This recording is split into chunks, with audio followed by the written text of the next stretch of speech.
Welcome to all my Bad Teddy Bear Strikers out there. Welcome to Bad Teddy Bear Striker series, where we rationalize MMA striking and try to increase our probability of landing our techniques. Welcome to the lead hand series. Today we're going to be focusing on countering with the lead hand. Now that we're countering instead of being the initiators, we're going to approach things a little different from the 7 rules basis.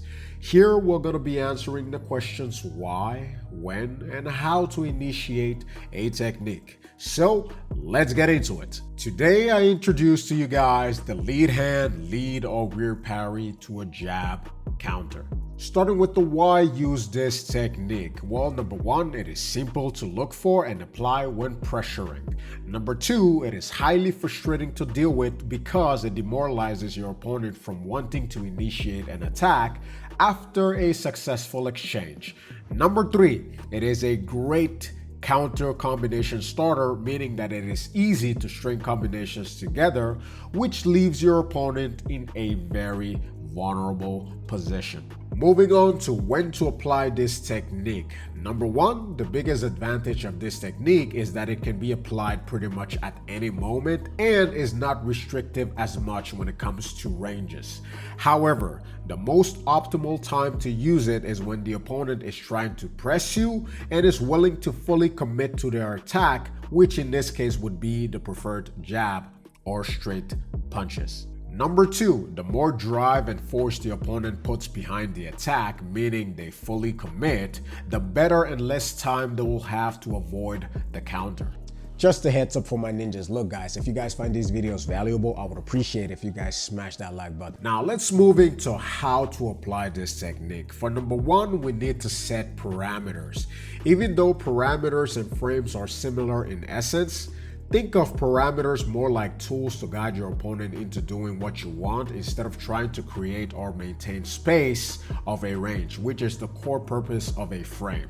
So parameters are more to make your opponent or to guide your opponent into doing what you want while keeping yourself safe. In this scenario, you do this by slightly raising your guard higher than your opponent's hands. What this does is that it limits the opponent's striking options and creates a psychological barrier, which leads the opponent to most likely throw straight punches instead of looping punches from the side or over the top because of the high guard. Also, if they decided to shoot straight, it is much more easier to parry downwards, which is more dangerous for the opponent. You can also use your lead hand to occupy any of the opponent's hands, which you do not want them to initiate with. Just make sure your hands are higher to avoid overhands or looping punches. Number 2, now that we have the parameters set, we want to motivate the opponent to punch you.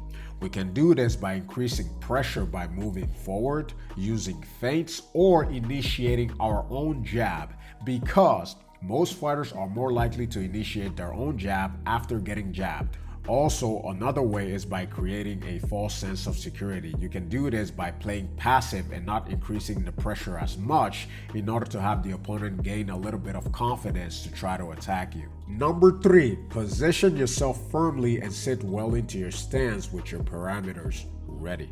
As the opponent steps into your range with the jab, you slightly pull back while clamping down on the opponent's jab to parry and immediately responding back with your own jab by stepping back into their range. The reason you're taking a slight step back instead of maintaining your base is because of the potential threat of the cross if the opponent decides to throw a 1-2 combination instead of just a jab. The step backwards gets you slightly out of range of the cross and also increases your reaction time. However, when parrying the cross instead, you want to maintain your base and not take a step back, but instead you want to move forward because there is not a threat coming from the opponent's right side, and if they decided to continue or want to continue with the lead hook, it is going to be intercepted by the jab to their face. To exit safely, you want to re-step or pivot to the left side. Now, all that is left is to put everything together. So there you go, ninjas. If you guys like the content, remember to smash that like button, subscribe, and comment your thought below.